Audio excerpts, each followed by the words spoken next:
Trešā lieta – sakoja velnu ar vārdiem. Man par to nekas daudz nav jāsaka. Paši saprotiet, cik daudz no jums zina, ka vārdos ir spēks. Es domāju, ka mēs to zinām, taču mēs to neapzināmies tādā dziļumā, kā mums to vajadzētu. Pretējā gadījumā mēs neteiktu dažas no tām stulbajām lietām, kuras mēs sakam.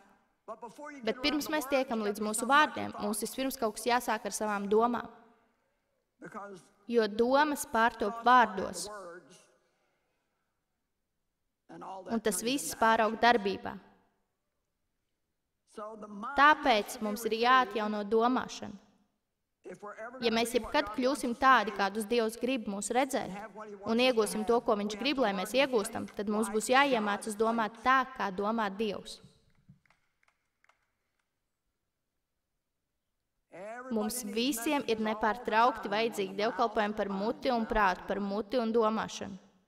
2. Korintiešiem 10:4 un 5, jo mūsu cīņas ieroči nav fiziski ieroči, kas sastāv no miesas un asinīm, bet tie ir vareni Dieva priekšā, tie nogāž un sagrauj domu cietokšņus.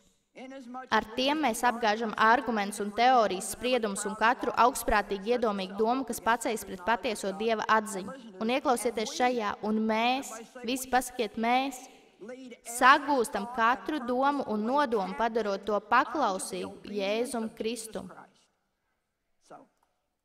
Tātad katra doma, kas mums ienāk prātā, tajā mirklī, kad Svētais Gars mums uz to norāda, reizēm mēs apdomājam visādas muļķības un paši to nemaz neaptveram, taču Svētais Gars mums ļaus nomanīt lietas, ja mēs lūgsim, lai Viņš to dara.